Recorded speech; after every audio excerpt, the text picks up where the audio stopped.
Good afternoon and welcome to another episode of Real Talk with the G-Man. Real Talk with the G-Man. Before we begin, I want to thank everyone. You see the little smiley face above me. That's from my birthday celebration on Tuesday. Good afternoon, George. We're glad to have you with us.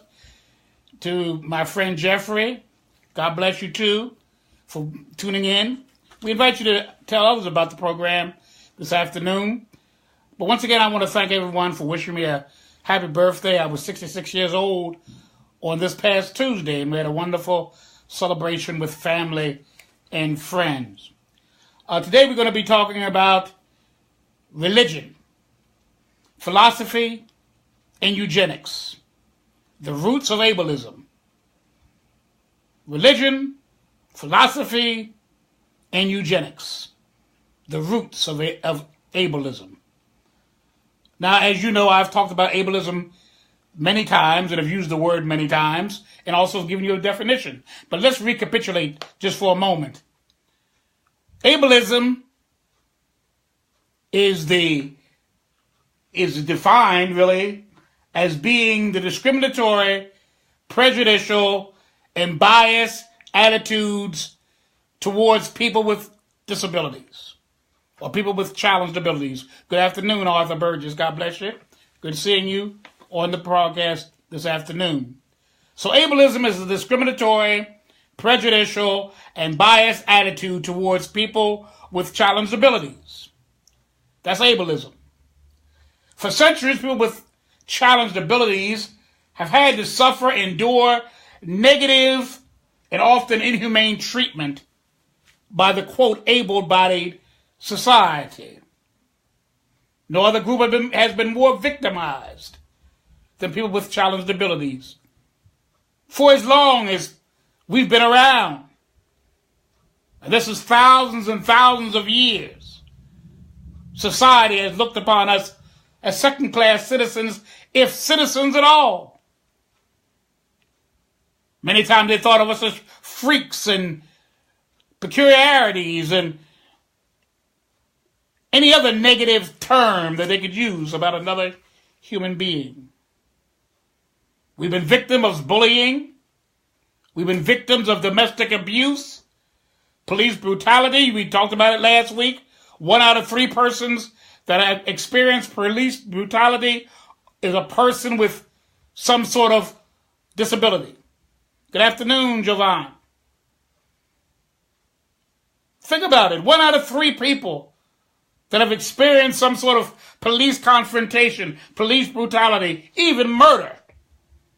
1 out of 3 has been a person with some sort of disability, whether physical, developmental, or mental challenge. And we talked about it. We gave you some examples last week.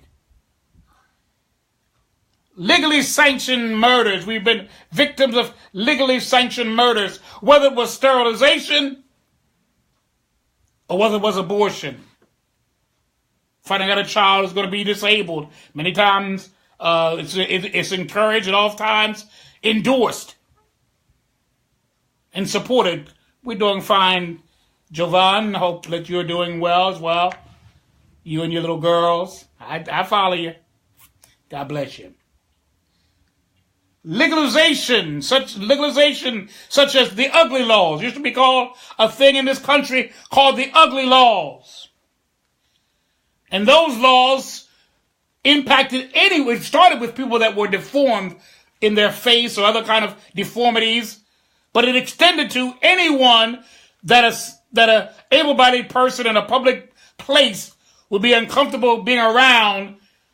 They would be politely sometimes and not so politely other times. They would be asked to leave the premises because they offended the sensitivities of others. Isn't that something? Called the ugly laws. There were actually laws in this nation that if you offended the sensibilities of the majority group, which is all those who were able-bodied in this nation, they could request that you leave the premises, and the waiters or the manager or whomever is responsible would have you leave that public building, whether it be a restaurant, a store, whatever the case may be. Any place that a public was invited to and was welcome into, if they felt a sense of being uncomfortable around you or felt that you looked funny or felt that you did not please their sensitive nature, if you will, they could request that you leave. And in many states in this nation, the authorities would comply and they would escort you, if need be, out of the facility. Even the word disability, which society has chosen to label us, in which many of us have embraced ourselves, and we ourselves refer to ourselves as people with disability or disabled. Even the word itself shows you how the community really views us. For the word disability means one who is limited, one who is disadvantaged, one who is disqualified from doing anything. That's what the word disability means. One who is limited, one who is disqualified from doing anything, and one who is disadvantaged. That's the definition. That's who you are. When they say you are a person with a disability, they're saying in essence, one that's limited, one that's disadvantaged, one that's disqualified from doing anything. Well, that's something to be labeled, isn't it? You're limited, you're disqualified, you're disadvantaged, you're lesser than. Anytime the word dis is used preceding a word, it's a prefix that precedes a word. The word that it follows is diminished. So when you see anything, disadvantaged, you don't have much advantage. Disqualified, disrespected. You're not respected if you're disrespected. You're not able if you're disabled. And yet many times the society looks at us that way, they've labeled us that way, and we ourselves have embraced and actually used the term to refer to ourselves. I'm not going to tell you what to say about yourself. Those who are on the show this afternoon, on the program this afternoon, I'm not going to say those who have physical challenges or developmental challenge or mental challenges. I can't say what you should say, but I'm going to bring it up to your awareness, what the word means that you call yourself. And yes, I believe that most people don't even actually appreciate what it does mean anymore. It's been used for so long and so often, and it's been given us as a tag for so many years that we don't even think about what is it really saying about you. But anybody that's taken any sort of English class knows when you put a DIS in front of a word, it diminishes the word that follows. It's almost an antithesis, if you will, or a contradiction, or the opposite of. Disrespect, I'm not respected. It's the opposite of respect. Disabled, I'm not respected. I'm the opposite of being able. And the definition takes it a little further than just not being able. It's saying that you're not able to do anything. You're disqualified from doing anything. Now, the disabled people in this nation, or those who have physical challenges, developmental challenges, and mental challenges in this nation, there's only a small percentage that you would say are so disabled or so challenged that they're unable to do anything. That's a small fraction of the 60 million people who are known to be physically challenged. Good afternoon to Bishop Dwayne Graves. God bless you. He was there on our birthday. God bless you.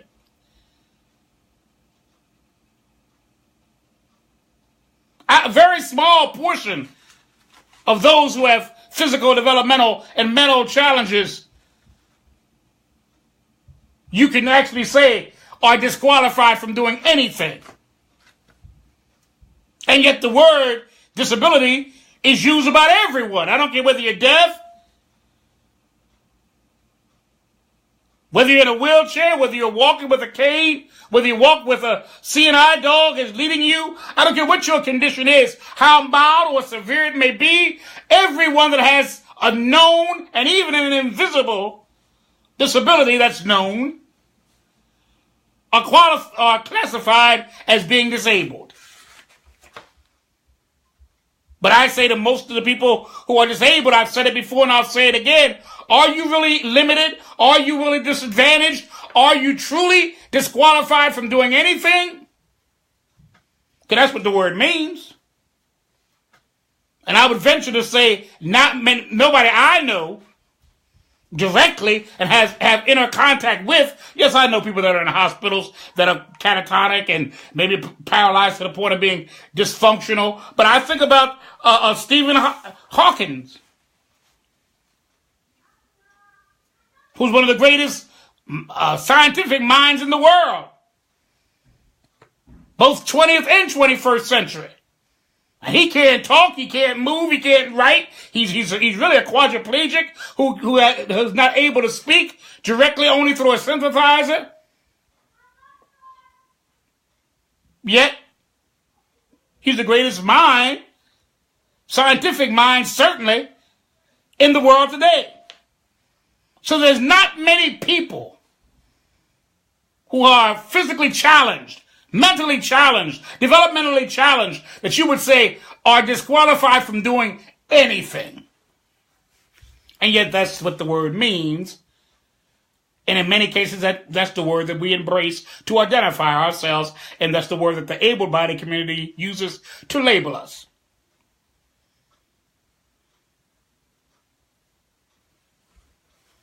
So, where did this negativity come from?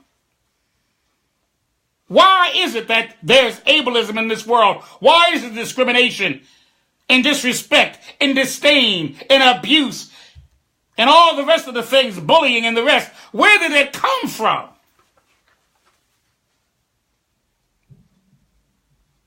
Well, like everything else, you have to look at the history.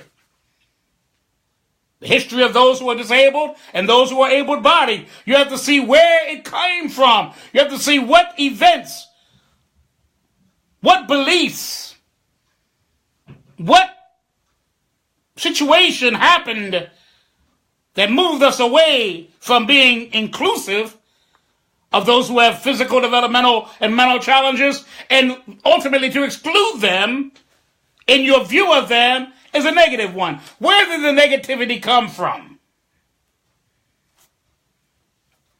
How were these opinions and beliefs birthed? Well, curiously, scientific evidence indicates that the treatment of people with challenged abilities were better amongst those that lived in the prehistoric age than those that live in the time of what we call history. Those who lived in the prehistoric age, before history, before written records kept track of what went on. Good afternoon, Merle. Before written records were made, prehistoric age. Those people that lived on the prehistoric age treated people with challenged abilities better and with more kindness and with more caring and with more compassion than do people that lived in the more enlightened, cultured, civilized age that we call the age of history. I'm going to read you something very briefly, little excerpts. Good afternoon, Audrey. God bless you. It's called Ancient Bones that tell a story of compassion. While it is a painful truth that brutality and violence are at least as old as humanity, so it also seems it's also a time when caring and concern for the disabled was at its greatest. My goodness. Yes, those cavemen, we call them cavemen, those primitive men, those prehistoric men and women. Yes, they were brutish, they were violent, but they had a heart for people who had physical challenges. Two people named Laura Tilley and Mark Oxenham of the Australian National University point out this idea. They found a 4,000-year-old body and other bodies along the northern Vietnam Trail. And it says here that almost all the other skeletons, including the one concerning a person, a young boy, south of Hanoi and about 15 miles from the coast, lay straight. And it says that Miss Tilley, a graduate student in archaeology, and Dr. Oxenham, a professor, excavated and examined the skeleton in 2007, and it became clear why. This young boy that they found, his fused vertebrae, weak bones, and other evidence suggested that he lies in death as he did in life, bent and crippled by a certain condition that he had. They gathered that he became paralyzed from the waist down before adolescence. He had little, if any, use of his arms and could not feed himself or kept himself clean, but he lived another 10 years or so. They concluded that the people around him who had no metal and lived by fishing, hunting, and raising barely domesticated pigs took the time and care to tend to his every need. Remember, he couldn't even use his arms. But these brutish, violent, prehistoric human beings met his every need, fed him, caught the fish for him, because he was paralyzed. He couldn't catch a fish for himself. He couldn't hunt for any kind of livestock or anything. They cared for him. And he lived 10 years with his disability. Other examples, many examples really, of how people that many would consider primitive to the extreme nevertheless had a heart for those they considered people that needed their help and needed their concern and needed their support. My goodness. Prehistoric man. Think about it. The brutish Neanderthal man. We've seen pictures of the Neanderthal man, both Hollywood and actual. Short in stature, big around the shoulders, strong boned, because they had to fight prehistoric animals like the saber-toothed tiger and the mammoths, the woolly mammoths and others. They had to fight those types of animals. Dinosaurs had long been gone, but they fought those big, still bigger mammals that they had to fight. So they were big and strong and hefty. Even the women were strong and powerful. They had to carry wood and other things they had to do to maintain their style of life.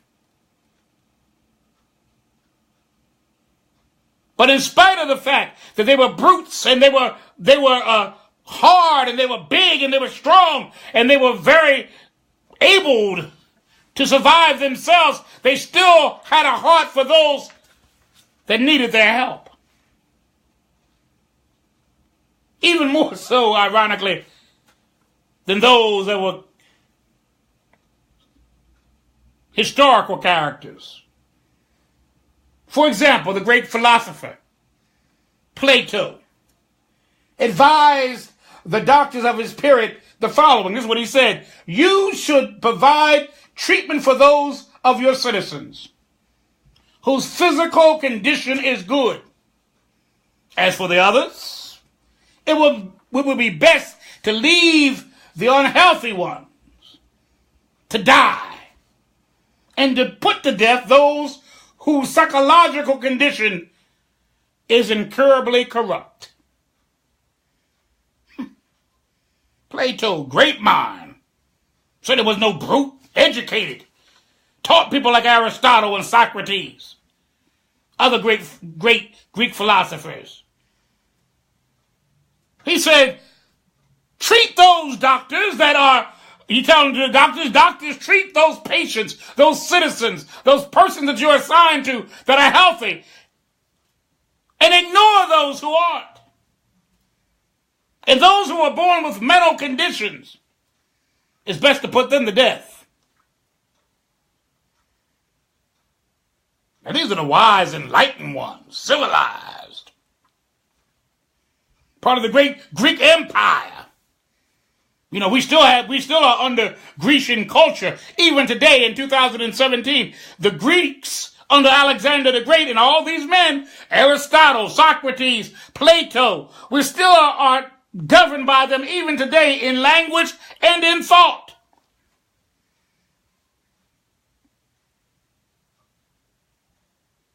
Even today. Though they lived about 300 and so years before Christ was even born, these are the kinds of things that came out between 40,000 AD and 300 and something AD. Man's mind has sure enough changed towards people with challenged abilities, isn't it? They took care of, there was another example of a 2-year-old boy that they found, and the Neanderthals took care of that boy. He was part blind, had a short arm, and he lived to be 15 years old.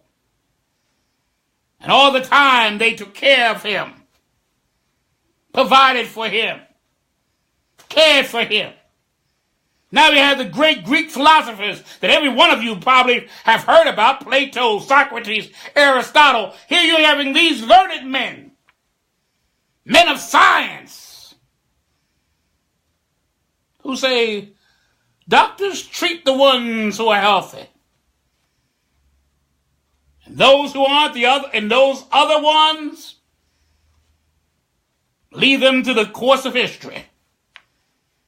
If they get healed, then let them get healed. If they get better, let them get better on their own. Don't you waste your time. And for those who have psychological conditions, just kill them.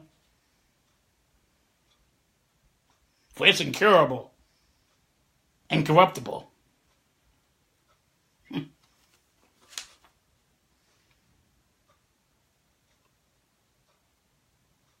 Aristotle said this very succinctly. He said, let there be a law that no deformed child shall live. Let there be a law in Greece and throughout the world that no deformed child shall live. Aristotle, great mind. This was his position. Kill him! Should be the law of the land. Religion has also been guilty of creating a belief system that negatively stigmatized people with challenged abilities. Many within the Judeo-Christian Christian faith have historically taught over the years that being disabled, being challenged, whether it be physically, developmentally, or mentally challenged, is a consequence of sin. And therefore, a person with a physical, developmental, or mental challenge is a person that is imperfect. The word sin itself comes from the word The Greek word meaning missing the mark. The Hebrew word for sin is avon, which means to be twisted, bent, and perverted. Twisted, bent, and perverted. Missing the mark. Something quite not right about you. Judeo-Christian ideas.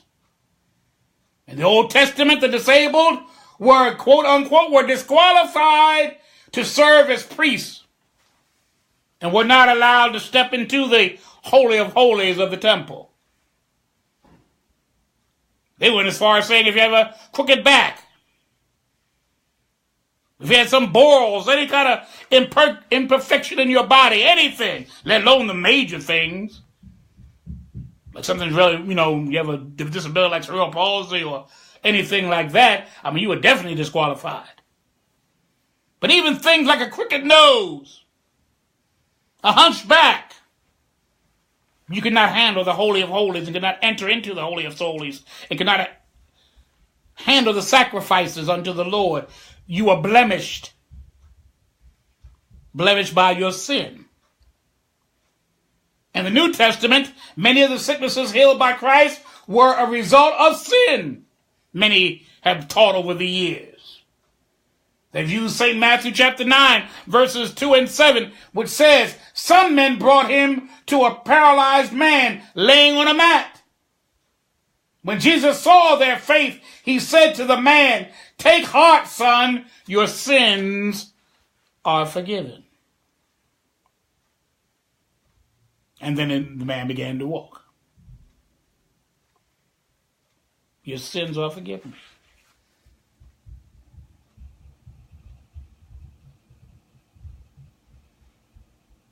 These examples and others have helped those who practice these faiths link people with challenged abilities with sin. Now, can we say that there are some disabilities that are consequences of sin? Certainly. If you do something in disobedience to God,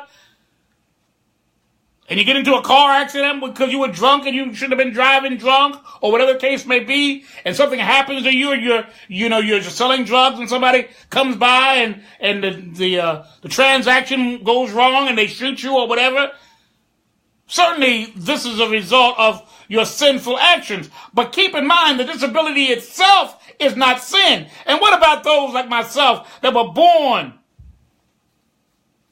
disabled? Didn't have no time to sell no drugs. Didn't have no time to drive drunk or do anything illegal or immoral or sinful. St. John chapter 9 says this. There was a man that was born blind. And the disciples brought this man to Yeshua Jesus. And they asked him the age-old question, for that's what they believed. Who sinned that this man is blind? They asked Christ. Who sinned, Lord? This is the disciples now. Peter, James, John, Bartholomew, Matthew, Judas Iscariot. Both James the Less, James the Great. Andrew, the brother of Peter. All of them were there. And they asked him, Lord, who sinned, this man or his parents?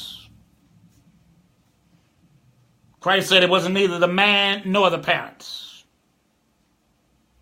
but that God would get the glory from it. And you're saying, many people say, and I've read someone, his name is Michael Moore, and he said, that's an awful thing that God gets glory from your suffering. That's not what he means. Of course, that's not what he means. Christ didn't mean that the Father gets glory from your suffering, that God, the Father, gets a pleasure. He has a sense of aggrandizement when he sees you struggling. No, that's not what he means. See, God knew that this man was going to be healed.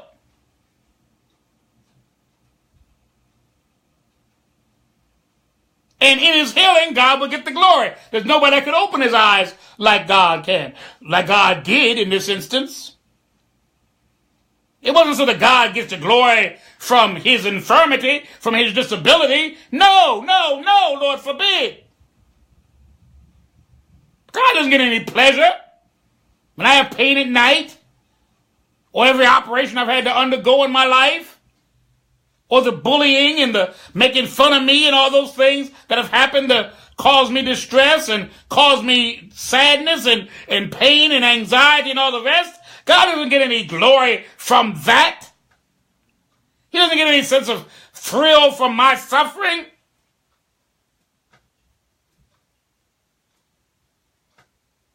Nor does he get any pleasure from your suffering, no matter what it may be. It may not be a physical disability. It may be some other thing, a loss of a dear loved one, something else that came into your life that caused you heartache and pain and discouragement and all of those negative things that flow. God doesn't get any pleasure from that. He gets no glory from your grief. The old hymn says, his heart's touched by my grief. He feels my grief. He's in pain when I'm in pain. He doesn't like when he sees me rolling over at night in pain, or you suffering through whatever you have to suffer through, a divorce or trouble in your home or trouble with your children or whatever the case may be, financial difficulties where your lights are turned off. You think God gets pleasure from that? Lord forbid. But when we are able to rise above our condition, whether we're even healed or not, quote, if we're healed, then to God be the glory. If you're able to rise above your condition, even though you have to bear your cross like Christ said you have to do, if you have to bear your cross all your life, no matter what, and you can still come out on top, to God be the glory. But God gets no glory, no pleasure, no thrill by what you're going through. If I believed that there was a God like that, I would not serve a God like that. For all these many years that I've served him, I've tried to serve him. Not always been successful, not always done everything he would have me to do, but I've strived. And every time I see myself in an imperfect state with him, I try to get it right with him. But if I believe that God enjoyed my suffering, that God got a kick every time I went under the knife, every time I had to learn how to walk again, my 7 times I've had to learn how to walk again, he gets a pleasure when I can't, this wheelchair can't climb a certain incline, I'm stuck somewhere. He goes, no, God doesn't get any pleasure from that. There's no glory in that. But when God gives you the strength of character, the strength of purpose, and you can rise above your station in life, even if you have to live in that station in life, you can still triumph even in your situation. Think about Franklin Roosevelt, President of the United States of America, though he had polio, elected 4 times to the office of President of the United States during a very harrowing time in our nation, the Great Depression, World War II. Elected 4 times, no other president ever, from George Washington to Barack Obama to Donald Trump. Nobody has ever served more than 2 terms. He served 4. He was elected 4 times and only didn't conclude his 4th term because he died in office. In 1945, elected in 1933, or actually began serving in 1933. He was elected in 1932. Man with polio.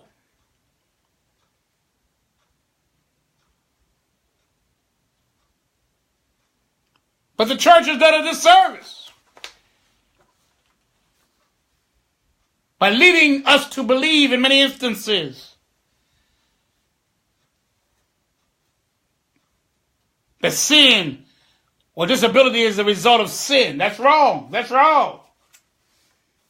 Not saying that sinful action will not lead to a disability, but to say that your disability is sin is wrong.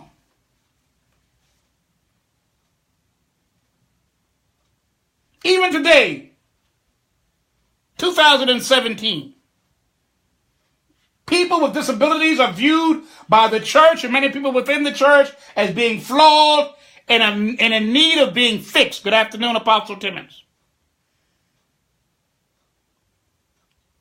Even today, people in the church look at people who are physically, developmentally, and mentally challenged as needing to be fixed, that they're flawed, that there's a mistake somewhere along the way that needs to be corrected. Atonement for sin.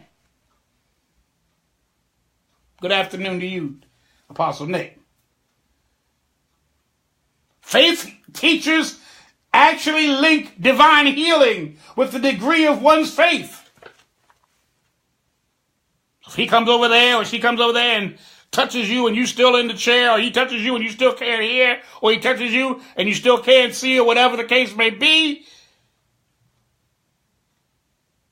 then they'll say that it's failed to catch on because you lack the faith necessary to be healed.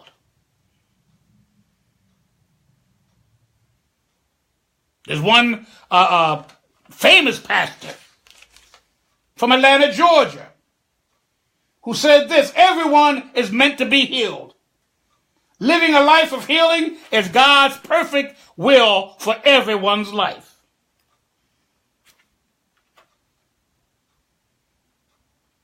Then I think about Jacob, who walked away limping after he wrestled with the angel of the Lord, walked away limping in the destiny, not in the defeat, but in the destiny. I think about stammering tongue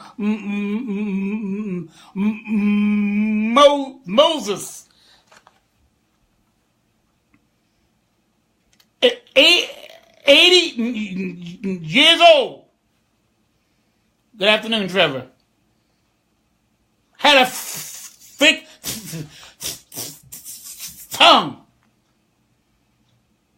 but stuttering, stammering tongue Moses.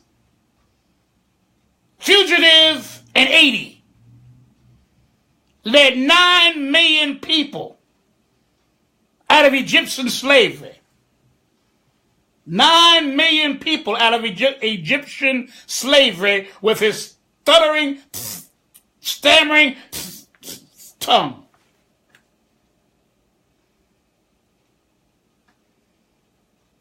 I can go on and on. Apostle Paul wrote most of the New Testament, and he had epilepsy too. That was the thorn in the flesh. He asked the Lord to remove it 3 times. He said, remove it. Remove it. And nevertheless, God didn't remove it. He said, my grace is sufficient. That's what Christ said. The resurrected Christ said, my grace is sufficient. And his grace was sufficient. And Paul went on to be a great apostle of Christ, writing most of the New Testament, bringing this parochial faith out of Jerusalem into Rome, Capernaum, Galatia, Thessalonica, Corinth, Galatia, Ephesus, on and on and on.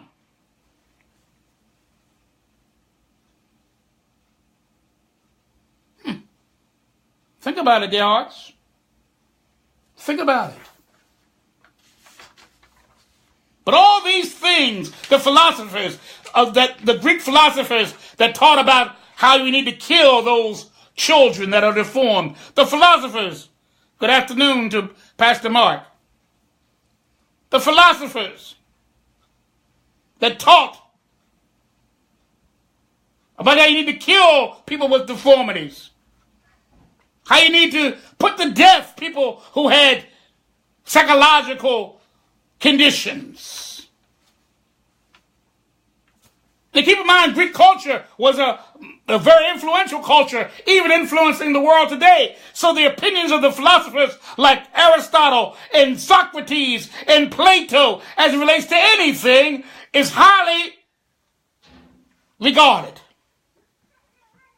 Then you have the Judeo-Christian faith that believe, at least have taught over and over again that disabilities is a result of sin. That somewhere along the way you're blemished, imperfect, impure, needing to be fixed, needing to be healed. And once again, you know, the Judeo-Christian faith is the most influential faith in the world, really. And so the opinions from the pulpit, the opinions from people, scholarly commentaries that are biblically and theologically based, influence many people. So here you have the Greek philosophers. You have many of the religions, not just Christianity and Judaism, but Hinduism has a concept of why people are disabled. Buddhism has a concept of why people are disabled. Their concept, of course, is reincarnation.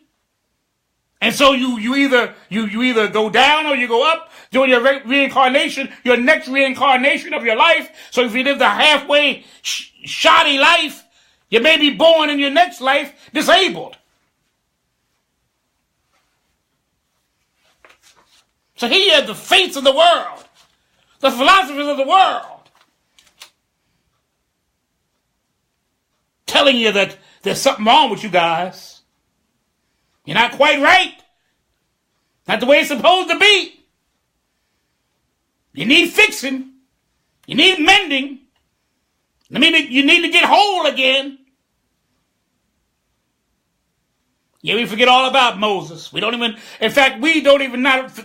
just forget about him. We make him into a hero that we could accept. Not a stuttering tongue, stammering tongue of Moses, but a Charlton Heston type of Moses. Good afternoon, Deidre. A Charlton Heston type of Moses with eloquent speech. Not that stammering, stuttering, thick tongue Moses. Jacob was a strong man. Not that limping man that won the battle with the angel of the Lord and limped himself into destiny, being the father of the 12 tribes of Israel. We don't look at him like that. We look at him as a man that we can embrace. Good afternoon to my wife, Teresa. God bless you. We look at him as someone we can embrace. Talk about fake news. That's fake news. Then Paul. Oh, they've tried to deal with that thorn in the flesh. Oh, I think it was enemies were after him, and that was his thorn in the flesh. Maybe it was some kind of spiritual struggle he had. He was still living a kind of a halfway Christian, halfway worldly life, and that was his struggle. Whatever the case may be, but he said it was put by Satan to buffet him. That means to beat him. We can't imagine Paul, this man who wrote most of the New Testament, the man that we quote from in the pulpit time and time again, having epilepsy. That his thorn in the flesh was a physical condition, not a spiritual or emotional or whatever. We just don't want to believe that God can use not just ordinary people, but anybody. And because of our prejudice, rooted in philosophy, religion, and now we're going to finally tell you the last one, eugenics. Yes, eugenics. Now most of us, some people don't even know what eugenics is, but eugenics is an old idea. Actually, some of what Plato and them were talking about, actually, when they talk about kill those who are weak, kill those who do not benefit the state, kill those people who cannot add to the progress of the nation, kill them. So that's a sense of eugenics. But eugenics simply means, it's a Greek word meaning basically a better human being or a better citizen of the state. They're taking the Darwin idea of survival of the fittest, that there's some folk that are a better stock than other folk. There's some folk that are destined to be the master, where there's other folk that are destined to be subservient to that master. This kind of eugenics, this kind of idea helped support slavery in America. This idea helped people subject people with physical, developmental, and mental conditions, throwing them into institutions, treating them not like human beings at all, but like some sort of animals. See, when you reduce men and women, whether it be for racial reasons or ableistic reasons, to being lesser than someone else, just because of who you think is superior to another, that whole concept is eugenics. And you'd be surprised who endorse eugenics. Some of the greatest politicians, some of the greatest feminists, some of the greatest scientists, like, for example, Alexander Graham Bell. He was a eugenist. Woodrow Wilson, I'm not surprised at that one. Alexander Graham Bell was somewhat surprising to me, but Woodrow Wilson, knowing how he thought about the birth of a nation and other things he did, actually he made his president talk about democracy, but he was the most undemocratic president we ever had, maybe other than 45. You had men like Thomas Edison. Oh yeah, Thomas Edison, the light bulb, Thomas Edison. You had people like Charles A. Lindbergh, the great aviator. You have Joseph Kennedy, the father of John and Robert and Ted Kennedy. These were all eugenic believers and adherents. You even had a woman that is very renowned, but she still was a woman that believed in eugenics. Her name was Margaret Sanger. Now, Margaret Sanger we know as the founder of Planned Parenthood here in the United States. Eugenics has two-fold aims.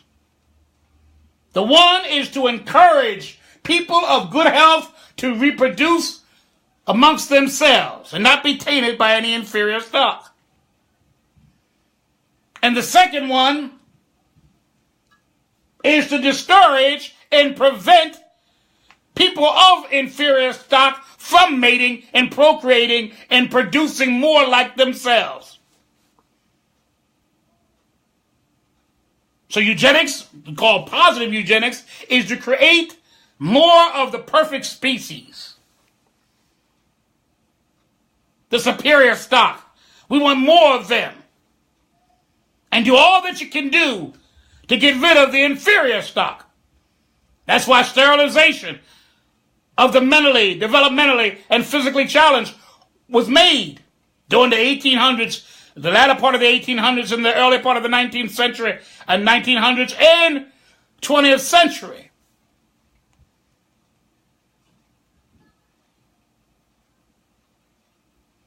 They sterilized black women. They sterilized people who have physical, developmental, and mental challenges. They sterilized them so they wouldn't reproduce themselves, so their population would not grow. But they encouraged those who were superior. This is right here in the United States of America. Let me say that first. The concept of eugenics started as an organizer, what we understand it to mean, started in Great Britain by a kinsman of Charles Darwin. It soon came to America and became policy in this nation and embraced, like I named quite a few prestigious people, including a president of the United States, Woodrow Wilson, who embraced the concept of eugenics.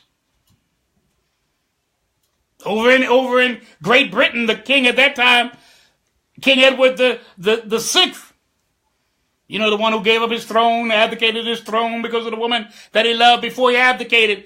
He was a big proponent of eugenics.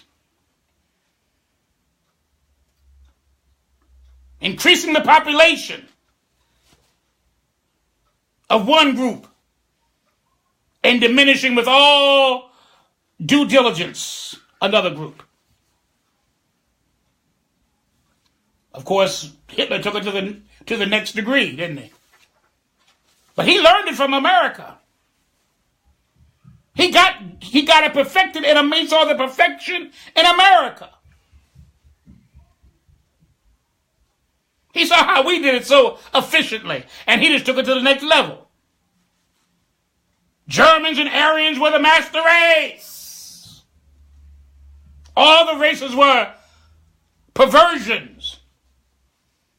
And the Jews, most of all, had to be exterminated, sterilized, experimented on. Liquidated. He wanted a genocide where they be totally wiped out, extinct from the face of the earth. But he learned it from reading what he learned and saw what he saw. Of course, the world turned somewhat against it in a sense, or at least it did not embrace it openly. I believe there's still people today that still believe there is a race that's above another race. We call it white supremacy. That we have privileges because we are who we are. Now, I talked about Margaret Sanger because, you know, in many circles, she's a very heroic character. She's painted as being almost like really a heroic character, almost a superhuman person in terms of what she did. But in many ways, she was very admirable. She was a vibrant personality, a good organizer.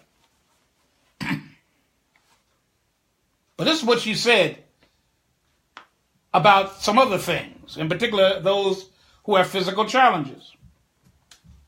She had an interview with Mike Wallace of CBS. He was a famous news reporter. She had an interview back in the 1950s. I believe it was 1956, 1957, somewhere around that time. And he asked her some questions, and she had always had this eugenist kind of viewpoint. She felt that birth control is nothing more or less than the facilitation of the process of weeding out the unfit, of preventing the birth of defectives, or of those who will become defective. See, abortions were not really initially like everything. Let me tell you something about history. The first victims or guinea pigs of any society that wants to see how far they can go in terms of control and domination always start with people who have challenged abilities. See, abortion initially was meant for people who were feeble-minded, like she calls them. Disabled, lame, halted, gimped, crippled. That was the original. Did you know before Adolf Hitler started killing the 6 million Jews, he started his experiment back in the early mid-30s by killing disabled children and adults, by putting them in trucks and gassing them. Before he turned his attention to the Jews, he wanted to see how effective it would be in the victims that he used. Mengele, Joseph Mengele, the doctor, the official doctor, the doctor of death, they called him, at Auschwitz concentration camp or extermination camp, whatever you want to call it. It was an extermination camp, sure enough. He used experimentations first on children and adults who had some sort of physical disability or mental or developmental disability.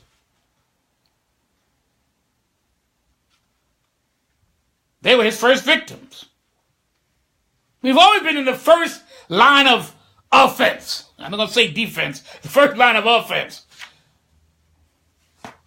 We've always been the first victims of everybody.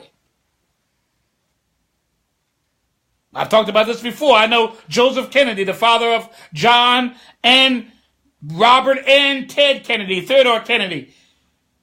They had a sister, Joseph had a daughter. Her name was Kathleen. We talked about it a couple of weeks ago. And Kathleen was born with some sort of either mental or developmental challenge.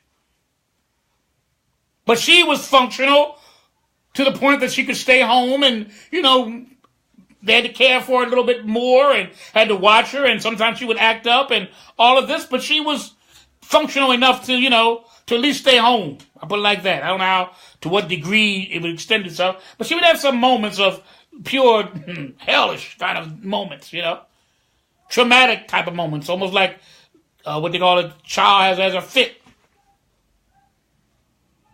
She would have those kinds of things every now and then, but she was well enough to stay home. They didn't feel at that point she had to leave. But remember, we talked about before, Joseph was a eugenics.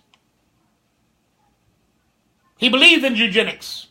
He believed in the superior stock. He groomed all of his sons to be president of the United States. The first son, Joseph Jr., he was killed during World War II. He then turned his attention to John Kennedy, who was assassinated after about a year or so in office. Became president in 1963. Actually, 1961. I'm sorry. He was elected in 1960, became president in 1961, and he was assassinated by November of 1963. Then Joseph turned his attention to Bobby Kennedy, who himself was assassinated in June of 1968. Then he turned his attention to Ted Kennedy. But because of that Chappaquiddick scandal, it kind of knocked him out of the race for becoming president of the United States. But he had this thing about superior stock. He believed the Kennedys, his heirs, were of a superior stock. Both grandfathers of John and his brothers and the children generally were mayors in the towns they came from, both on his mother's side, Rose, and his father's side, Joseph. So he thought that they were entitled. They had an entitlement.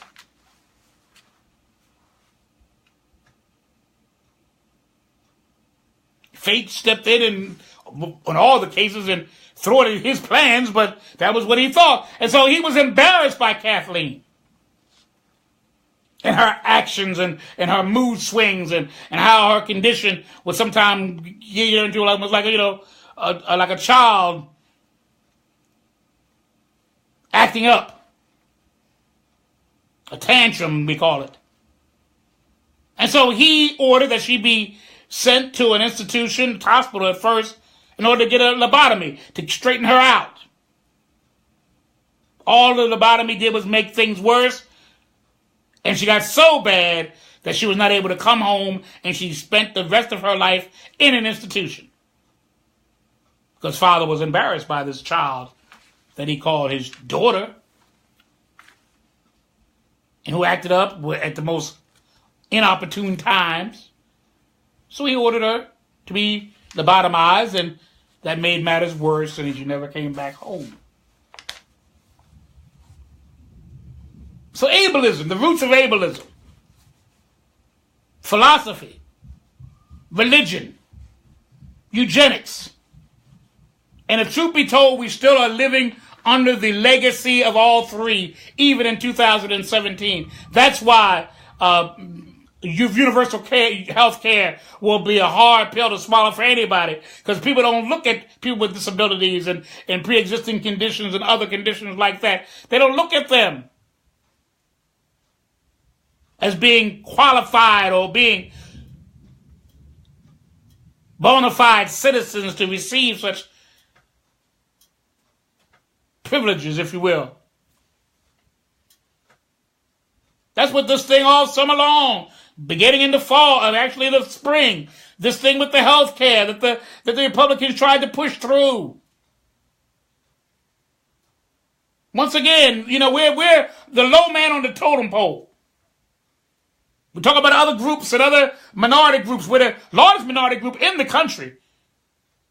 And actually, we're the largest minority group in the world. 60 million people here in this nation, 1 billion people in the world have some sort of disability or another. So we're one of the largest, if not the largest, groups. Minority groups, if you want to call us that, of all groups. Yeah, we're the most disenfranchised, the most marginalized, the most isolated, the most excluded group of them all forever. Not talking about no 400 years or 12 years ago or 80 years ago like World War II or 400 years ago, 1619. Before all of that, we just talked about Socrates. We talked about the Bible. The Bible was written thousands of years ago. Socrates and them lived before that. So we talk about age-long discrimination. Historically, from the beginning. We just talked about prehistoric man treated us better than the more sophisticated people of today. Good afternoon, Debbie.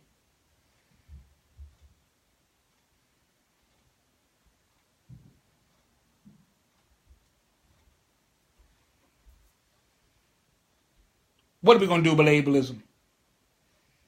I know we have the ADA, but some of that attitude has not died. Laws cannot kill the isms.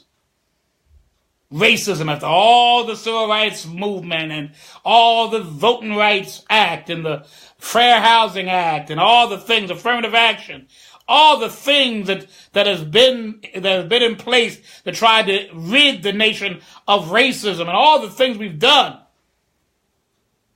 Look at this past summer. Charlottesville and other places, people were fighting and hating each other and all this type of thing. They ain't dead because you can't legislate.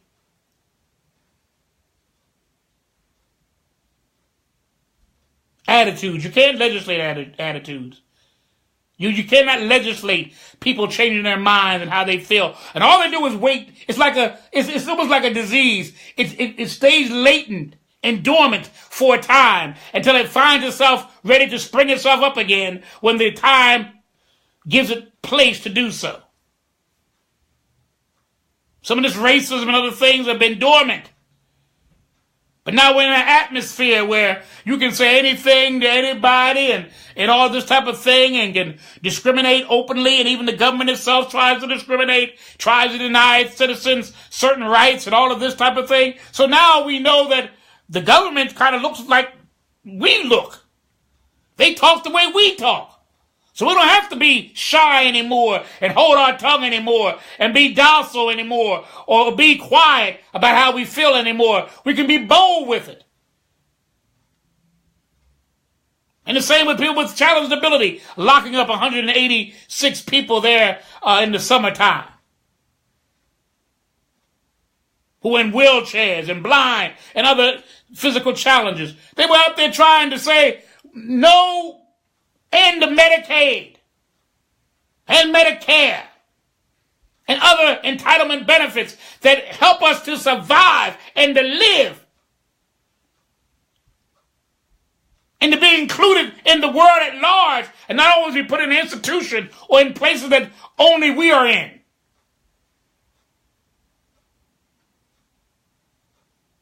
There's still places that don't have curb cuts. There are still places that don't have access to.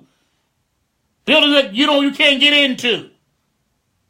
My wife and I travel from our station, our radio station. She has a radio station, FM radio station, every Sunday between 11 and 1:30. And every time we come back going toward home, some of the churches that are still, one particular church is still in service. And every time there's somebody that's parked in the curb cut, and we have to go all the way up the block and around the block, sometimes to the next block, in order for us to get across the street, because they don't care.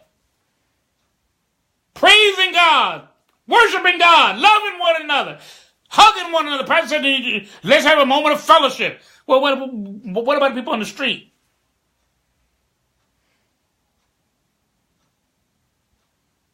I must say this, and I'll be through. This is the same church, however, where I went. It was in my neighborhood, so I went there one Sunday. The first Sunday I ever went to the church. And I had my clergy on and all of this type of thing, because I'm an ordained minister, been pastoring the AME church for years. And I had my clergy on. And I was going to go into the sanctuary, because they have a vestibule. So now it's time to go into the sanctuary. They stopped me. This is a church that can hold 500 to 600 people. So it's not no tiny little mission church. This is a good-sized church. Sanctuary is huge.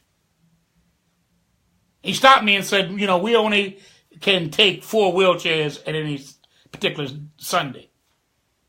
I said, you can only take 4 wheelchairs. This church is huge. You can even have me out here and pipe in if you don't have room in there. The vestibule was humongous. They had downstairs. They had all kind of things they had.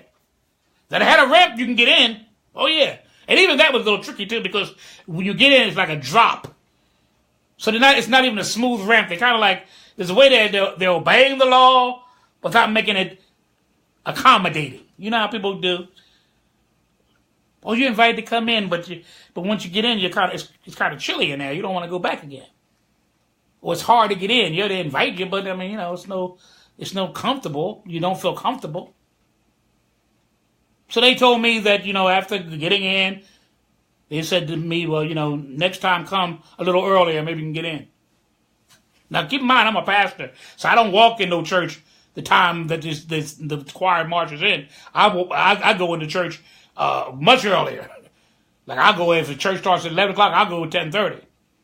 So I was there, I think a little before quarter to 11.